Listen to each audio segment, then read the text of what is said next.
Yeah. You killed 7 men.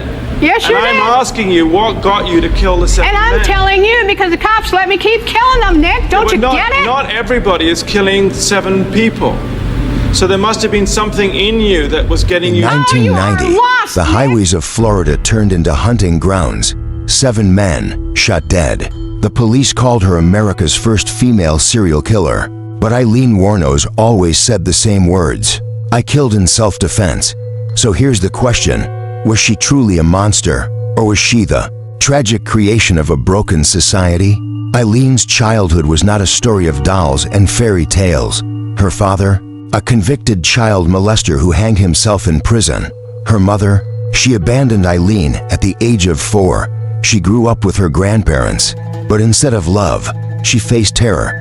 Her grandfather was an abusive alcoholic who beat her and later sexually assaulted her. At 13, Aileen was pregnant after being raped. The baby was taken away to foster care. Soon after, she was thrown out of the house. So ask yourself, did society kill the child inside her long before she ever pulled a trigger? By 15, she was homeless. The highways became her home. Nights were cold, stomach often empty. She turned to prostitution, truck drivers, strangers, anyone who could pay. But every night came with fear. Fear of being robbed, beaten, raped. To Aileen, every man was either a customer or a predator. And in her world, the only shield she had was a gun.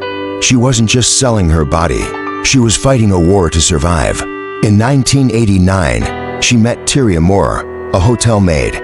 For the first time, Aileen felt love. She thought she had finally found someone who would stay. But love needed money. And the highway was both her workplace and her battlefield. Her rules were simple. If a client seemed kind, gives take the money. Walk away. If a client seemed threatening, gives shoot first. And with that, the killings began. Richard Mallory was her first victim, a man with a history of sexual violence. Aileen claimed he tried to rape her. She shot him to stay alive. The next 6 murders, the police called them greed. Aileen called them self-defense. The truth lies somewhere in between. But one thing is undeniable.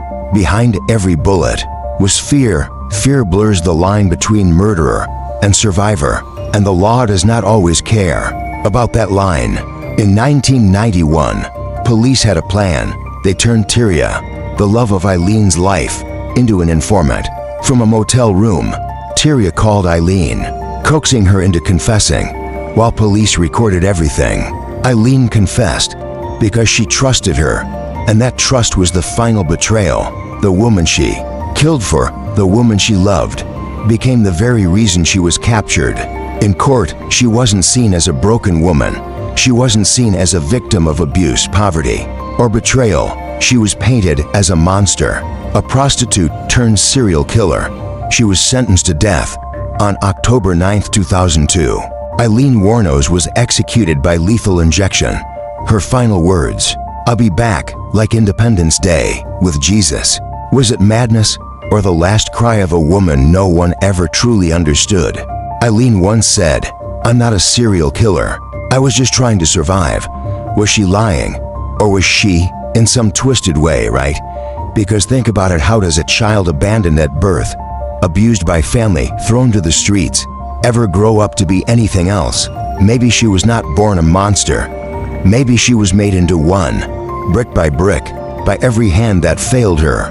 Aileen Wuornos, to the world, a serial killer. But if you strip away the headlines, look closer, and you might see something else. A child destroyed, a woman betrayed, a victim who became the villain society always expected her to be. So here's the question. Who was the real monster, Aileen Wuornos, or the world that created her? Tell us what you believe in the comments, because sometimes the darkest stories don't just reveal a killer, they reveal us.